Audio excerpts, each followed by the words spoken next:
السماوات والأرض يحيي ويميت وهو على كل شيء قدير الحمد لله الذي لا نحصي ثناء عليه وهو كما أثنى على نفسه وأشهد أن لا إله إلا الله وحده لا شريك له وأشهد أن سيدنا ومولانا محمدا عبده ورسوله أرسله بالحق بشيرا ونذيرا وداعيا إلى الله بإذنه وسراجا منيرا صلى الله تعالى عليه وعلى آله وعلى أصحابه وبارك وسلم تسليما كثيرا كثيرا أما بعد میرے عزیزو بھائی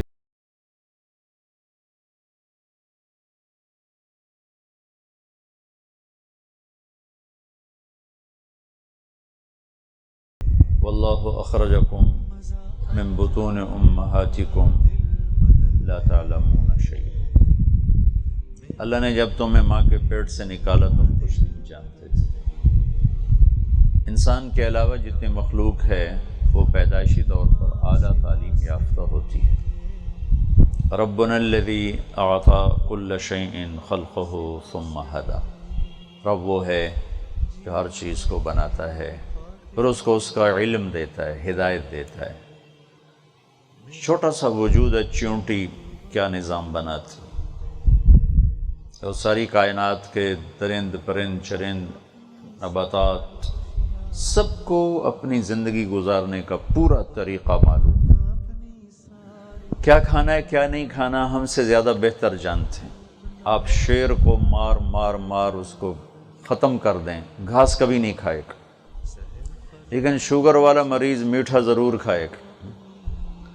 آپ بکری کو مار مار مار مار اس کو کمر توڑ دیں، وہ گوشت نہیں کھائے گا، اتنا ان کا علم کامل ہے۔ اور شوگر والا مریض چاہے ڈاکٹر بھی ہوگا نا تو ایک دفعہ تو میٹھا ضرور کھائے گا، کہے گا ادھی گولی ود کھا لوں گے آج۔ اللہ نے انسان کے علاوہ کائنات کو کتنا مضبوط علم دیا ہے، اس کی فہم، اس کی بصیرت اور اس پر مضبوط عمل ذرا ادھر ادھر نہیں ہوتی۔ اس انسان کی اس جہالت کی وجہ سے اسے اللہ نے علم وحی کا محتاج بنایا، اور وہی انسان باہر سے لیتے، اندر علم کی استعداد پیدا فرماتی، اور باہر اللہ تعالیٰ نے انبیاء کا سلسلہ جاری فرمایا، اور ان کے ذریعے سے آدم علیہ السلام سے لے کر جناب رسول اللہ صلی اللہ تعالیٰ علیہ وسلم تک اللہ تعالیٰ نے یہ سفر اپنے نبی پر آ کر مکمل فرمایا، ختم فرمایا۔ اختم بکتابہم الکتب، اس امت کی کتاب پر ساری کتابیں ختم ہو جائیں، وبدینہم الادیان، ان کے دین پر سارے دین مکمل ہو جائیں گے، وبشریعتہم الشرائع، ساری شریعت ان پر آ کر مکمل ہو جائے گی۔ ہم پر اللہ نے فضل فرمایا کہ ہمیں جناب رسول اللہ صلی اللہ علیہ وسلم جیسا نبی دیا، اور قرآن جیسی کتاب جسے اللہ تعالیٰ نے ضائع ہونے سے خود بچایا ہوا ہے۔ اور اب دیکھیں اللہ تعالیٰ نے قرآن کو اپنے دو ذاتی ناموں سے نوازا ہے۔ اللہ اپنے بارے میں فرماتا ہے يُرْسِلَ رَسُولًا فَيُوحِيَ بِإِذْنِهِ مَا يَشَاءُ إِنَّهُ عَلِيٌّ حَكِيمٌ، یہ اللہ تعالیٰ اپنی ذات کے بارے میں فرماتا ہے إِنَّهُ عَلِيٌّ حَكِيمٌ۔ تو اللہ تعالیٰ کی صفت علیش اور حکیم، یہ اللہ تعالیٰ کے اپنے ذاتی نام ہے۔ وَهُوَ الْعَلِيُّ الْعَظِيمُ، عظیم بھی علی کے ساتھ جڑتا ہے۔ پھر اللہ تعالیٰ اپنے قرآن کے بارے میں فرماتا ہے وَإِنَّهُ فِي أُمِّ الْكِتَابِ لَدَيْنَا لَعَلِيٌّ حَكِيمٌ۔ تو یہاں لام آیا ہے، وہاں علی حکیم بغیر لام کے ہے، یہاں لعلی حکیم لام کے ساتھ آیا ہے۔ تو اللہ نے اپنے 2 صفاتی نام اس کتاب کو عطا فرمائے، اپنے 2 صفاتی نام اپنے نبی کو عطا فرمائے۔ اللہ اپنے بارے میں فرماتا ہے ان اللہ بالناس لرؤوف الرحیم، اور اللہ اپنے حبیب کے بارے میں فرماتے ہیں بالمؤمنین رؤوف الرحیم۔ تو اپنے 2 نام اللہ نے اپنے حبیب کو عطا فرمائے یا قرآن کو عطا فرمائے، اور کسی کو اللہ تعالیٰ نے اپنے ناموں میں سے اس طرح 2 نام نہیں عطا فرمائے جیسے اللہ تعالیٰ نے قرآن کو دیا یہ اعزاز، اور اپنے حبیب کو دیا یہ اعزاز کہ اللہ کائنات کے لیے رؤوف الرحیم ہے، اور اللہ کے حبیب ایمان والوں کے لیے رؤوف الرحیم ہیں۔ اللہ تعالیٰ علی حکیم ہے، اور اللہ کا کلام اللہ تعالیٰ کے خود ارشاد فرماتے ہیں کہ میرا کلام بھی علی حکیم ہے۔ وحی کے بغیر انسان کس طرح ہوتا ہے؟ تو اللہ کہتے ہیں اولئک کالانعام بل ہم اضل، یہ جانوروں سے بھی بدتر ہوتے ہیں۔ انہم الا کالانعام بل اضل سبیلا، یہ جانوروں کے سوا اور کچھ نہیں، اور پھر کہا بلکہ یہ جانوروں سے بھی زیادہ بھٹکے، جانور تو بھٹکتا ہی نہیں، تو اپنے مالک کو پہچانتا ہے، یہ اس سے بھی زیادہ بھٹکی ہوئی مخلوق ہے۔ پھر اللہ تعالیٰ فرماتے ہیں ان الذین کفروا من اہل الکتاب والمشرکین فی نار جہنم خالدین فیہا اولئک هم شر البریہ، سب سے بدترین مخلوق۔ وحی کے بغیر انسان کیسا ہوتا ہے یہ میں آپ کو قرآن پاک سے پیش کر رہا ہوں۔ ان شر الدواب عند اللہ الصم البکم الذین لا یعقلون، کہ ایک اللہ ان کو جانور فرما رہے ہیں، ایک ان کو اللہ تعالیٰ اندھا فرما رہے ہیں، اور اللہ تعالیٰ ان کو کانوں سے بہرا، زبان سے گونگا، کانوں سے بہرا ان کو اللہ تعالیٰ تعبیر فرما رہے ہیں کہ وحی کے بغیر بڑے سے بڑا دانشور الصم البکم شر البریہ کالانعام۔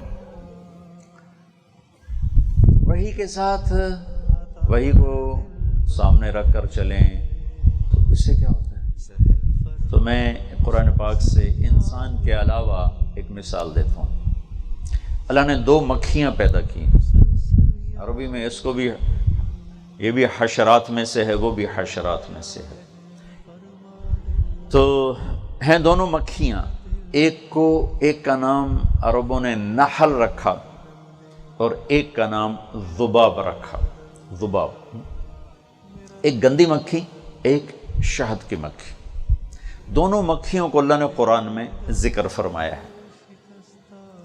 یا ایھا الناس ضرب مثل فاستمعوا له ان الذين تدعون من دون الله لن يخلقوا ذبابا ولو اجتمعوا له وان يسلبه الذباب شيئا لا يستنقذوه منه ضعف الطالب والمطلوب۔ یہ ہے گندی مکھی۔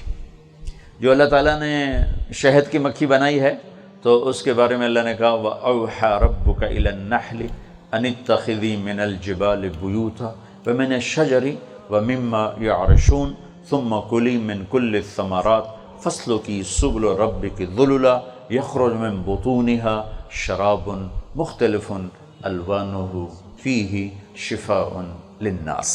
یہ اللہ تعالیٰ نے شہد کی مکھی کا ذکر فرمایا۔ اب ایک مکھی وحی کو سامنے رکھ کر چلتی اور ایک مکھی وحی کے بغیر چلتی، ان دونوں کا میں تھوڑا سا فرق بتا رہا ہوں۔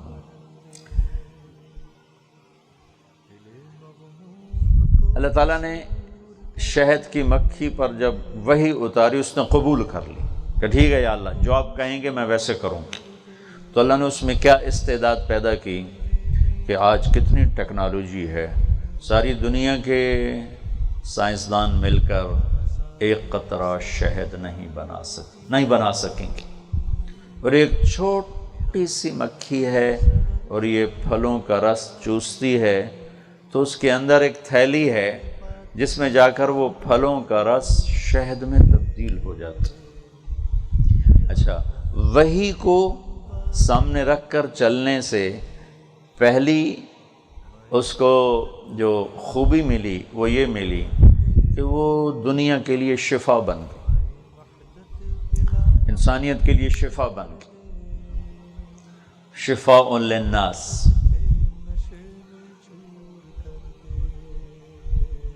اس کے اندر ایک ایسی چیز پیدا ہوئی، پوری دنیا کے انسان مل کر اس کا ایک قطرہ نہیں بنا سکتے، وہ مکمل ہو جائے، پختہ ہو جائے، پک جائے۔ شہد 1000 سال کے بعد بھی نہ اس کا ذائقہ بدلتا ہے نہ رنگ بدلتا ہے۔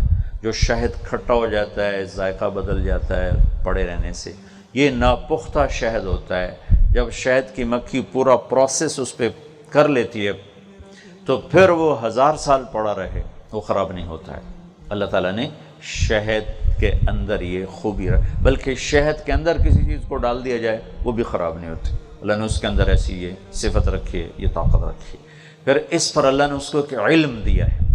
ہم بھی ایک معاشرہ بن کے رہتے ہیں نا، تو اللہ تعالیٰ نے، مجھے لگتا ہے، میں نے یہ کسی تفسیر کی بات نہیں ہے، جیسے آپ کے ساتھ آپ کے بڑے بڑے استاد بیٹھے ہیں، میں تو صرف ایک طالب علم ہی ہوں۔ ہم ایک معاشرے میں رہتے ہیں، فرد بن کے نہیں رہتے۔ ہماری زندگی تنہا نہیں، ایک اجتماعی زندگی ہے، اجتماعی زندگی۔ اللہ تعالیٰ نے ہمیں الہمہا فجورہا وتقواہا، گندی مکھی والا راستہ بھی دکھا دیا ہے اور اچھی مکھی والا راستہ بھی دکھا دیا ہے، یعنی برائی کا راستہ بھی دکھا دیا ہے اور اللہ تعالیٰ نے ہمیں اچھائی کا راستہ بھی دکھا دیا ہے۔ شہد کی مکھی ایک ماحول بنا کے رہتی، ایک معاشرہ بنا کے رہتی، وہ اللہ کی وحی کے پیچھے چلتی ہے، ان میں لڑائی کوئی نہیں ہوتی، ان میں جھگڑا کوئی نہیں ہوتا، ان میں قتل و غارت کوئی نہیں ہوتا، ان میں آپس میں کوئی کتا لڑتا ہے، شیر لڑتا ہے، بھیڑیا لڑتا ہے، ساری سانپ کو کھا جاتا ہے، چھپکلی چھوٹی چھپکلی کو کھا جاتی، بلیاں لڑتی ہیں، کتے لڑتے ہیں، چوہے لڑتے ہیں، شیر لڑتے ہیں، ہاتھی لڑتے ہیں، چیتے لڑتے ہیں، ریچھ لڑتے ہیں، مچھلیاں لڑتی ہیں، لیکن شہد کی مکھی آپس میں نہیں لڑتی۔ اتنا پرامن ان کا ماحول ہوتا ہے، اللہ ہی جانے ان میں کتنی تعداد ہوتی ہے، لاکھوں کے حساب سے ہوتی ہے۔ اللہ ان کو اس وحی کے پیچھے چلنے کی وجہ سے ان کو اللہ نے گھر بنانے کا ایسا سلیقہ دیا کہ وہ کھانا بنانے کی 3 4 5 6 7 8 9 10 8 شکلیں ہیں، مثلث، مربع، مخمس، مسدس، یعنی 3 کونے والا، 4 کونے والا، 5 کونے والا، 6 کونے والا، 7 کونے والا، 8 کونے والا، 9 کونے والا، 10 اینگل والا، کونے والا۔ یہ 3 سے 10 تک جتنے بھی ہم بنائیں گے خانے، ان میں ایک کو چھوڑ کر باقی تمام ایسے ہیں کہ آپس میں پوری طرح نہ مل سکتے ہیں، نہ جڑ سکتے ہیں، نہ سل سکتے ہیں۔ صرف ایک شکل ایسی ہے، مسدس، 6 خانوں والی شکل، 6 خانوں والی۔ یہ ایسی شکل ہے کہ آپس میں ایسے جڑتے ہیں کہ ان میں ذرہ سوئی کے برابر خلا باقی نہیں رہتا۔ اللہ تعالیٰ اس مکھی کی اطاعت کی وجہ سے اس کو یہ نعمت دیتا ہے، وہ ایسا گھر بنانے پر قادر ہے کہ اس میں کہیں بھی کوئی خلا نہیں، اور کبھی تو اوپر سے نیچے لاتی ہے اور کبھی نیچے سے اوپر جاتی، اوپر سے نیچے آتی ہے، تو نیچے سے اوپر، اوپر سے نیچے آ کر یوں ملتے ہیں ان کے خانے کہ اس میں 1 ملی میٹر کے برابر بھی فاصلہ نہیں ہوتا ہے۔ یہ اللہ تعالیٰ اس وحی کی اطاعت کی وجہ سے اللہ اس مکھی کو یہ دولت دے رہا ہے۔ پھر ان میں آپس میں اتنا نظم و ضبط ہے کہ ساری مکھیاں اپنی ملکہ کے تابع ہو کر چلتی۔ پھر اللہ نے ان کو اس اطاعت کی وجہ سے سب سے خوبصورت رزق عطا فرمایا، پھولوں کا رس، جو اس جہان کی سب سے لطیف غذا ہے، پھولوں کا رس۔ اللہ نے اس کی غذا پھولوں کا رس بنایا، اور اللہ تعالیٰ نے اس کو ایسا علم عطا فرمایا۔ یہ ایک چھوٹا جو چائے کا چمچ ہوتا ہے، ایک چھوٹا چائے کا چمچ، اس میں اگر شہد ڈالا جائے تو آپ کے لیے وہ 10واں حصہ بھی نہیں لقمے کا، اس میں 5000 پھولوں کا رس ہوتا ہے، 5000 پھولوں کا اس میں رس ہوتا ہے، اور جو ایک بڑا چمچ ہوتا ہے اس میں 2 لاکھ پھولوں کا رس ہوتا ہے، اور آدھا کلو شہد بنانے کے لیے مکھیوں کو 35 لاکھ اڑانیں اڑنی پڑتی ہیں، اور 50,000 کلومیٹر کا سفر کرنا پڑتا ہے، تب جا کر آدھا کلو شہد تیار ہوتا ہے، اور ہم آرام سے اتار کے لے آتے ہیں، وہ کوئی احتجاج نہیں کرتی، وہ دوبارہ بنانا شروع کر دیتی ہیں۔ انہوں نے کبھی یہی نہیں کہا لو جی آج تو بعد شہد ختم ہے، سارا بندے کھا جاندے ہیں، ساڑھے پلے کھ بھی نہیں رہ جاتا، آج تو بعد بھائی سارے جلوس کڈو، نامنظور نامنظور، شہد بنانا نامنظور نامنظور، اے نہیں سڑکوں تے ٹرے پھر دے نامنظور نامنظور۔ تو اس کے اندر اتنا ایثار اور قربانی کا جذبہ ہے کہ وہ کہتے چلو ٹھیک ہے، میری غذا سے کسی کو فائدہ پہنچتا، میں دوبارہ بنانا شروع کر دوں، میں دوبارہ چلنا شروع کر دوں گی۔ تو اللہ تعالیٰ نے اس کو یہ سلیقہ دیا کہ وہ پھولوں کا رس نکالتی ہے اور اس کو اپنے تھیلے میں آ کر شہد بناتی ہے، پھر واپس لا کر اس کو خانوں میں بھرتی ہے۔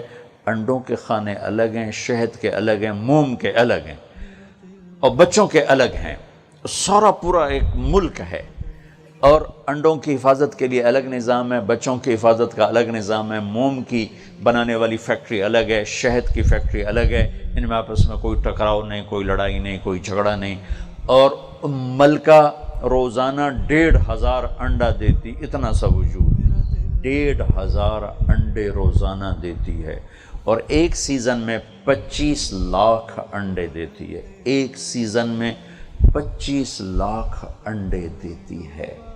اور جو شہد تلاش کرنے والے انجینئر ہیں، وہ شہد تلاش کرنے کے لیے شہد مادہ مکھیاں بناتی ہیں، نر مکھی شہد نہیں بناتی، صرف مادہ مکھیاں شہد بناتی۔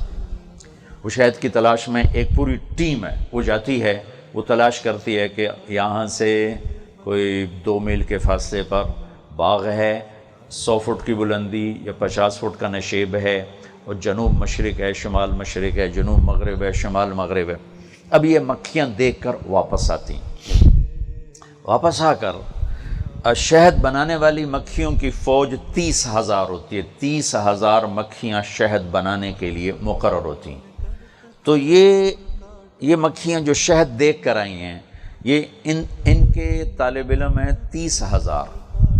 آپ ہمارے طلبہ ہوتے ہو ایک جماعت میں 30، یہ شیخ رمزی جیسے استاد آپ کو سبق پڑھا کر کہتے ہیں سمجھے ہو، تو آدھے لم یبج ہوتے ہیں، سر حالات ہاں جی سمجھ گئے، پھر وہ دوبارہ سمجھاتے ہیں ایک بات کو 3 دفعہ سمجھا کر، مشکل سے 30 لڑکوں کے ذہن میں شیخ رمزی جیسے استاد بات اتارتے ہیں۔ ان کے سٹوڈنٹ ہیں 30,000، انہیں صرف ایک دفعہ سمجھانا ہے، اور سمجھانا منہ سے بولنا نہیں ہے، 30,000 مکھیوں کے سامنے ایک ڈانس کرنا ہے، یہ 8 کا ہندسہ بنانا ہے، یوں یہ 8 کا ہندسہ شہد کی مکھی بنا رہی اس طرح، اور 30,000 طالب علم اس مکھیوں ان کو دیکھ رہے ہیں، وہ یوں کر رہے ہیں۔ اب یہ کبھی یوں ہوگا، یہ کبھی ایسے ہوگا، یعنی کبھی لمبائی زیادہ، کبھی چوڑائی زیادہ، کبھی گولائی زیادہ، کبھی گولائی کم، کبھی بہت چھوٹی، کبھی یوں بالکل باریک، کبھی تھوڑا سا آگے پھیلا ہوا، کبھی متوسط، اس طرح اس کے مختلف اینگل بنتے ہیں۔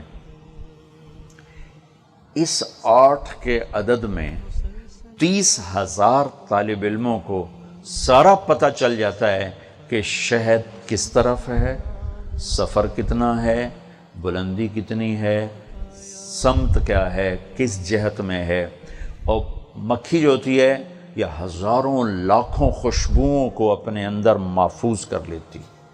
ہم تو 2-3 خوشبوئیں لگائیں تو ایک بن جاتی، 2-3 خوشبوئیں کٹھی لگا دو تو سب مل کر ایک سمیل بن جاتی ہے۔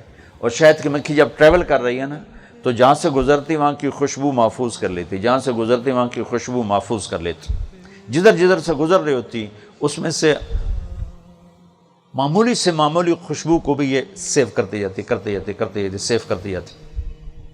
پھول پر پہنچی، اپنا کام کیا، جب واپس آئی انہیں خوشبوؤں کو ریکال کرتی ہے. جیسے جیسے وہ خوشبوئیں آتی جاتی ہیں وہ آگے بڑھتی جاتی، یہاں تک کہ ٹھیک اپنے ٹھکانے پر پہنچتی ہے. اس کے راستے میں کوئی کبھی بھٹکنا نہیں.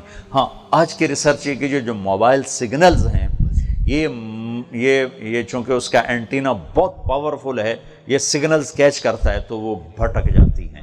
مکھیوں کو یہ ہمارے موبائل فون بھٹکا رہے ہیں اور شہروں کا دھواں انہیں بھگا رہا ہے. مکھی انتہائی لطیف مزاج اللہ نے اسے بنایا ہے.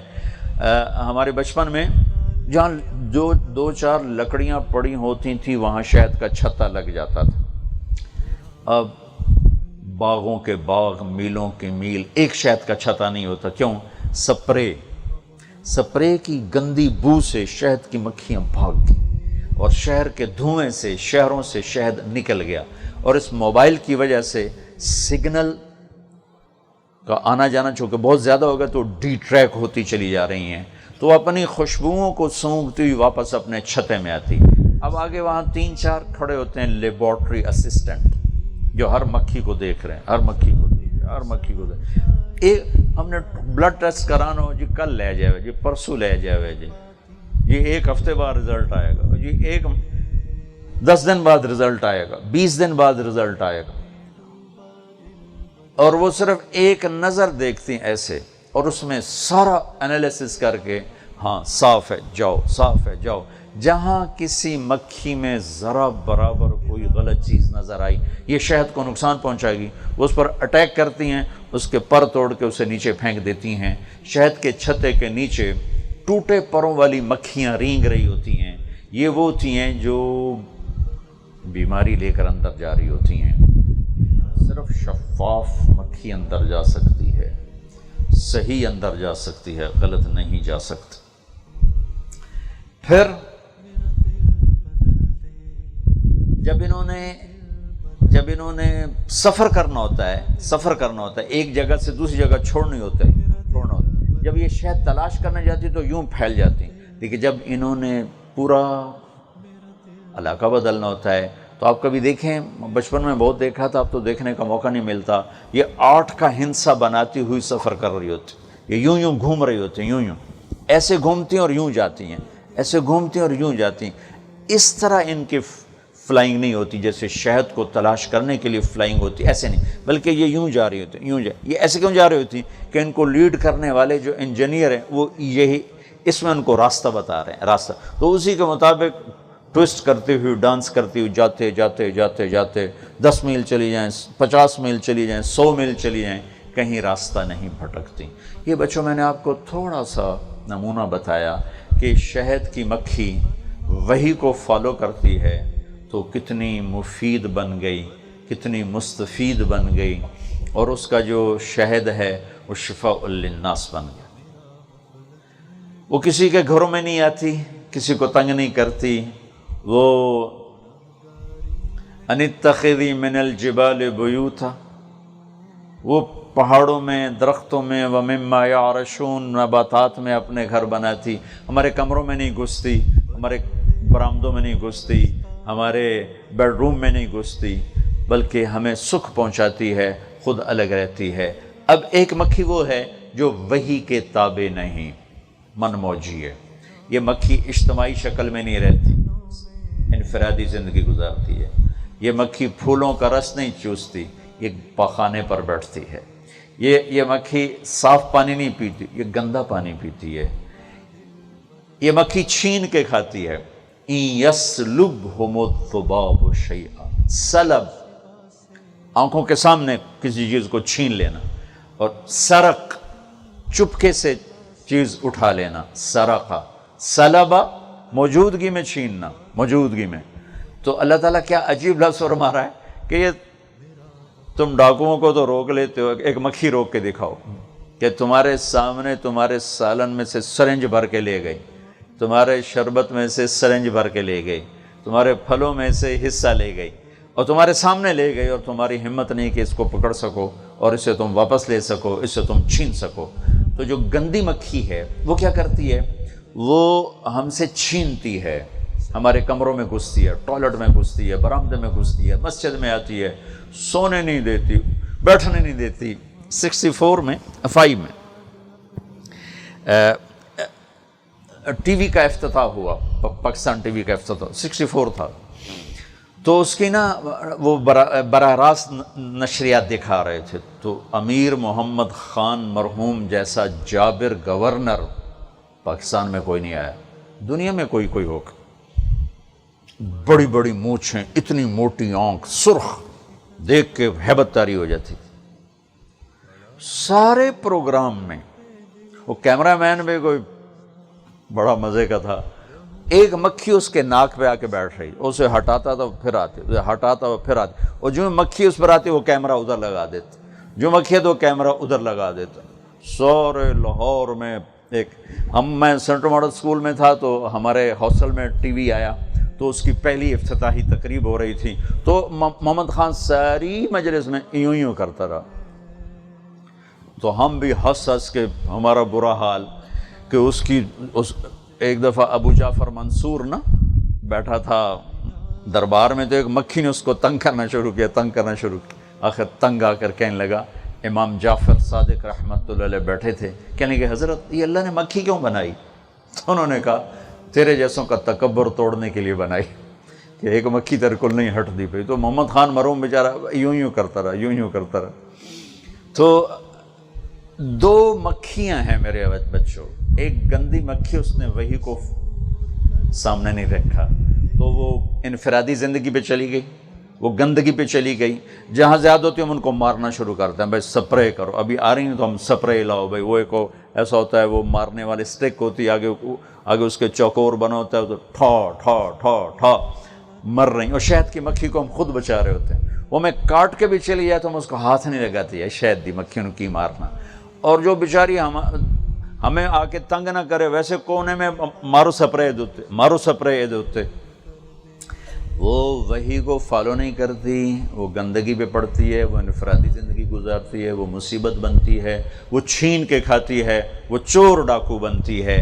یہ میں نے تھوڑا سا آپ کے سامنے 2 رخ پیش کیے ہیں، یہاں سے میں اپنی اگلی بات آپ سے عرض کرنا چاہتا ہوں۔ ایک وہ ہیں جو وحی کو سامنے رکھ کر چلتے ہیں، وہ شہد کی مکھی کی طرح مفید بھی ہوتے ہیں، مستفید بھی ہوتے ہیں، نفع اٹھانے والے بھی ہوتے ہیں، نفع پہنچانے والے بھی ہوتے ہیں۔ ایک وہ ہیں جو گندی مکھی کی طرح وحی سے انکار کر دیتے ہیں اور اپنی مرضی پر چلتے ہیں، وہ گندگی پر گرتے ہیں، وہ خود گندگی کا ڈھیر ہوتے ہیں، اور وہ چھین کے کھاتے ہیں، پھر انہیں اسی طرح مار پڑتی ہے جیسے ہم مکھیوں کو مارتے ہیں۔ فَكُلًّا أَخَذْنَا بِذَنبِهِ أَلَمْ تَرَ كَيْفَ فَعَلَ رَبُّكَ بِعَادٍ إِرَمَ ذَاتِ الْعِمَادِ الَّتِي لَمْ يُخْلَقْ مِثْلُهَا فِي الْبِلَادِ وَثَمُودَ الَّذِينَ جَابُوا الصَّخْرَ بِالْوَادِ وَفِرْعَوْنَ ذِي الْأَوْتَادِ الَّذِينَ طَغَوْا فِي الْبِلَادِ فَأَكْثَرُوا فِيهَا الْفَسَادَ فصب عليهم ربك صوت عذاب ألم تر كيف فعل ربك بأصحاب الفيل ألم يجعل كيدهم في تضليل وكم قصمنا من قرية كانت ظالمة وكأي من قرية عتت عن أمر ربها ورسله فحاسبناها حسابا شديدا وعذبناها عذابا نكرا مكروا مكرا ومكرنا مكرا وهم لا يشعرون فانظر كيف كان عاقبة مكرهم أنا دمرناهم وقومهم أجمعين فتلك بيوتهم خاوية بما ظلموا إن في ذلك لآية لقوم يعلمون وأنجينا الذين آمنوا وكانوا يتقون۔ یہ چند آیات سے میں نے آپ کو مثال دی ہے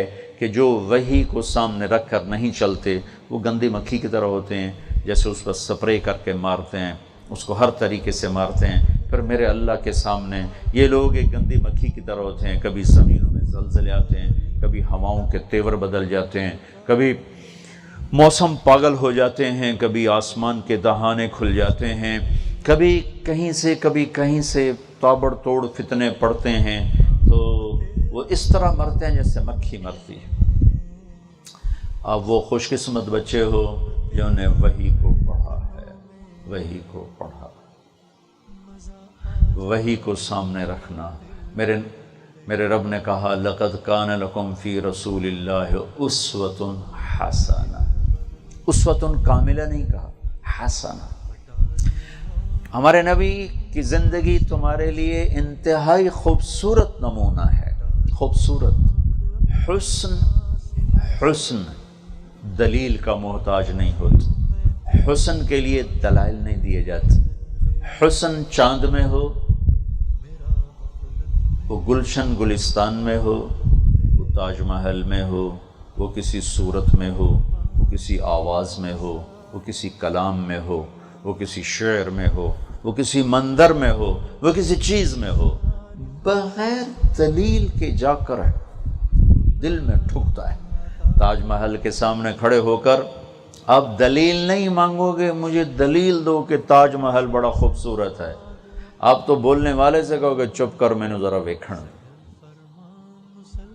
آپ خوبصورت مناظر کو دیکھ کر دلیل نہیں مانگو کہ جناب مجھے دلیل دو۔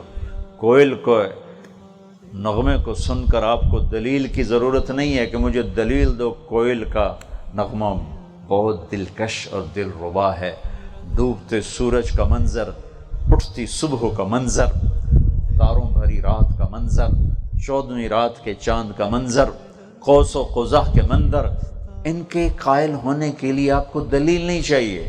آپ کھینچیں گے، بچہ بھی، بڑا بھی، بوڑھا بھی، جوان بھی، مرد بھی، عورت بھی۔ اللہ نے کہا میرے نبی تمہارے لیے سب سے حسین، سب سے خوبصورت نمونہ ہے۔ بس میرے عزیزو، اپنے نبی کی زندگی کو سامنے رکھ کے چلتے رہو۔ 8 سال میں جو بتا سکتے تھے بتانے کی کوشش کی۔ کوئی میرا مقصود اس وقت کوئی لمبا بیان نہیں ہے، صرف پرانی باتوں کو ہلکا سا دہرا کر تھوڑی سی وحی کی اہمیت بتائی ہے آپ کے سامنے، کہ وحی کو سامنے رکھو گے تو شہد کی مکھی کی طرح معزز اور محترم رہو گی، اور گندی مکھی کی طرح وحی سے منہ موڑو گے تو پھر زمین آسمان کے فتنے بھی منہ کھولیں گے، اور کائنات میں بھی دکھ تکلیف دردوں میں گھرے ہوئے چلو گے۔ ساری چیزوں کا علاج پیسہ نہیں ہے، اور ساری زندگی کی دوڑ کا آخری منتہا وہ دولت اور پیسہ نہیں ہے۔ ساری زندگی کی دوڑ کا آخری منتہا وہ اللہ کی ذات ہے، اللہ کو راضی کرنا ہے، اور اللہ کے محبوب صلی اللہ تعالی علیہ وسلم کی پاکیزہ زندگی کو سامنے رکھ کر چلنا ہے۔ اور اگر میں سارے قرآن کا خلاصہ کروں تو 2 باتیں جو سورہ یوسف میں ہیں، مَن یتق ویصبر فإن اللہ لا یضیع اجر المحسنین۔ سارے قرآن کا خلاصہ سورہ یوسف کو احسن القصص اللہ تعالیٰ نے فرمایا ہے۔ بے شمار وجوہات ہوں گی، میرا تو اتنا گہرا مطالعہ نہیں ہے۔ اس میں ایک جو مجھے خوبصورتی نظر آتی ہے، جو احسن القصص ہونے کی ایک وجہ ہے کہ اللہ نے سارے قرآن کو 2 لفظوں میں بیان کر دیا ہے، ساری آسمانی تعلیمات کو 2 لفظوں میں بیان کر دیا ہے، من یتق ویصبر فإن اللہ لا یضیع اجر المحسنین۔ انسان کا کمال ہے کہ اللہ سے جڑا ہوا ہو اور اللہ کے بندوں سے جڑا ہوا ہو، یہ 2 پر ہیں، حقوق اللہ، حقوق العباد۔ اللہ سے جوڑ، اللہ کے بندوں سے جوڑ۔ اللہ سے جڑنے کا ذریعہ تقوی ہے، اور اللہ کے بندوں سے جڑنے کا ذریعہ صبر ہے۔ من یتق، اس کے پیچھے زلیخا کے قصہ کی طرف اشارہ ہے، ویصبر، اس کے پیچھے بھائیوں کے قصے کی طرف اشارہ ہے، کہ ایک طرف زلیخا کی دعوت چلی اور ایک طرف یوسف علیہ السلام کا تقوی چلا، تو ثابت قدم رہے، تو اللہ تعالیٰ نے ان کے قصے کو انتہائی خوبصورت کہانی بنا کر آپ کے سامنے پیش کیا۔ اور 40 سال بھائیوں کا دکھ سہنے کے بعد، تکلیف سہنے کے بعد، درد سہنے کے بعد ان سے کہا لا تثریب علیکم اليوم، میرے بھائیو آپ جاؤ، آپ پہ کوئی کسی قسم کا کوئی الزام نہیں ہے۔ جو ایک تقوی، اور تقوی کی انتہا یہ نہیں کہ آپ زیادہ عبادت گزار ہو، تقوی کی انتہا یہ ہے کہ آپ گناہوں سے متنفر ہو جائیں، گناہوں سے دور ہو جاؤ۔ اور آپ نوجوان ہو، اب بوڑھا بھی گناہ کرتا ہے، کبھی ہو جائے تو اللہ نے توبہ کا دروازہ کھلا رکھا ہوا ہے۔ اپنے اور اپنے رب کے درمیان تعلق قائم کرنے کے لیے تقوی ہے، یعنی اتق المحارم تکن اعبد الناس۔ گناہ چھوڑنے والا سب سے زیادہ عبادت گزار، نفلیں پڑھنے والوں کو عبادت گزار نہیں کہا، گناہ چھوڑنے والے کو عبادت گزار فرمایا ہے۔ گناہ چھوڑ دو، سب سے بڑے عبادت والے بن جاؤ۔ تو زلیخا اور یوسف کا قصہ یہ اس تقوی کے لفظ کی طرف اشارہ کرتا ہے کہ گناہوں سے بچنے والا، نافرمانی سے بچنے والا، یہ تقوی والا ہے، یہ تقوی والا ہے۔ اور بھائیوں کا قصے کے پیچھے صبر ہے کہ 40 سال کے جدائیاں، قید، تہمتیں، الزام، منڈیوں میں فروخت ہونا، اور جب وہ آئے تو ان کا جاؤ میں نے معاف کیا۔ سبحان اللہ، ہم معاف کر کے بھی تانا دینے سے نہیں چوکتے، تو میرے نال اے کیتا، تو میرے نال اے کیتا۔ جب یوسف علیہ السلام نے کہا نا جاؤ میرے ابا کو لے آؤ، والدین کو لے آؤ، تو ان کو لے کر آئے۔ جب وہ آئے تو یا ابت ھذا تأویل رؤیایا قد جعلھا ربی حقا، ٹھیک کہ ابا جان یہ وہ خواب ہے جو اللہ نے مجھے دکھایا تھا، آج اس کی یہ تعبیر ہے۔ وقد احسن بی اذ اخرجنی من السجن وجاء بکم من البدو من بعد ان نزغ الشیطان بینی وبین اخوتی ان ربی لطیف لما یشاء۔ اپنے ابا سے کہا ابا جان اللہ نے کرم کیا، خواب کو سچا کر دیا، اور آپ بھی آ گئے، میرے بھائی بھی آ گئے، اور اللہ نے مجھے جیل سے بھی نکال لیا۔ پچھلی ساری کہانی کو کٹ کر دیا، جیل سے اپنی کارگزاری سنائی، جیل سے نکالا۔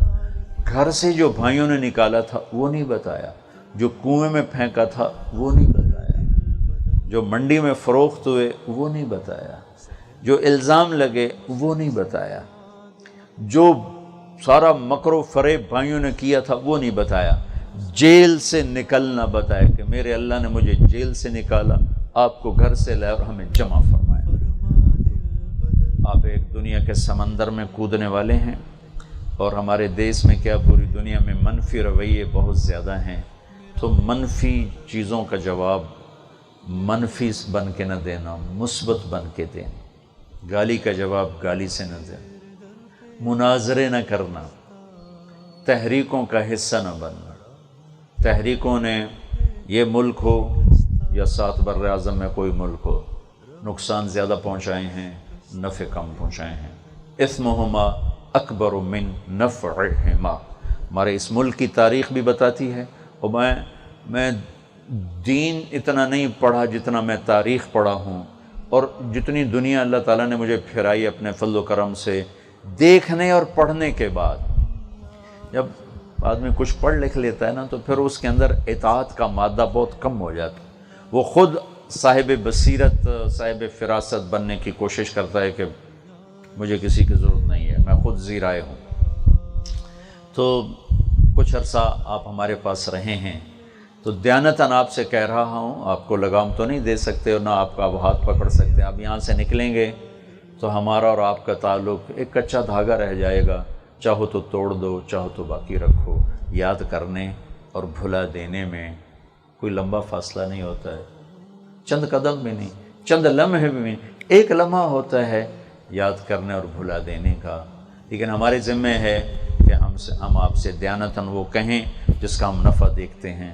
فَسَتَذْكُرُونَ مَا أَقُولُ لَكُمْ وَأُفَوِّضُ أَمْرِي إِلَى اللَّهِ إِنَّ اللَّهَ بَصِيرٌ بِالْعِبَادِ۔ تحریکوں کا حصہ نہ بننا، تحریکوں نے ہمیشہ نقصان، چاہے وہ دین کے نام پہ اٹھیں ہلے گلے مچاتی ہوں، چاہے وہ دنیا کے نام پر اٹھیں نعرے لگاتی ہوئیں، انہوں نے نقصان زیادہ پہنچایا ہے اور نفع برائے نام بہت کم۔ مثبت محنتوں نے ہمیشہ قدم بھی جمائے، کام بھی کر کے دکھایا۔ مثبت محنت میں شور نہیں ہوتا، اس لیے نوجوان طبائع چلنے سے کتراتی ہیں۔ منفی محنتوں میں نعرے زندہ باد، مرد آباد، یہ کافر وہ کافر، مار دو، یہ کر دو وہ کر دو، تو اس میں وہ ایک جوش و جذبہ ہوتا ہے۔ آپ نے دیکھا ہے درخت روزانہ بڑھتا ہے، کبھی شور ہوا؟ روزانہ ایک بیج سے درخت ایک کونپل نکلتی ہے اور بڑھتے بڑھتے درخت بن جاتی ہے، کبھی شور ہوا؟ لیکن جب آپ اسے کاٹتے ہیں تو آرے کا بھی شور ہے اور کلہاڑی کا بھی شور ہے۔ جب دیوار بنتی ہے تو چپ کر کے اینٹ پہ اینٹ رکھتے چلے جاؤ، وہاں تک دیوار پہنچ جاتی ہے۔ جب اسے گرانا ہو تو ٹھا ٹھا ہتھوڑوں کی ضربیں، کدالوں کی ضربیں، شور ہوتا ہے۔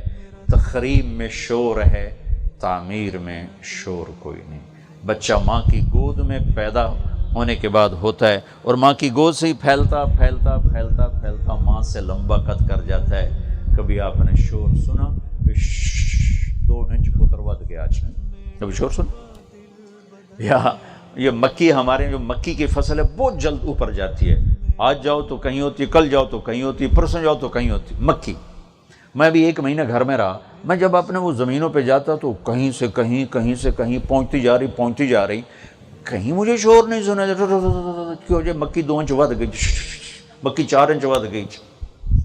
مثبت کاموں میں شور، کبھی مدرسوں کا شور سنا، خانقاہوں کا شور سنا، تبلیغ کا شور سنا، اور زندہ باد مرد آباد کے شور سنے کہ نہیں سنے؟ ان زندہ باد مرد آباد نے ہمیں کیا دیا؟ تباہی کے سوا، بربادی کے سوا کیا دیا؟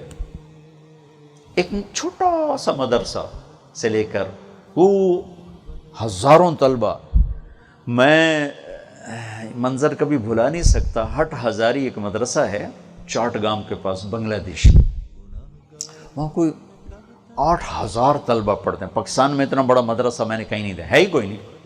8000 وہاں طلبہ پڑھتے ہیں، اور دورہ حدیث کو 1500-2 ہزار طلبہ تھے دورہ حدیث کی۔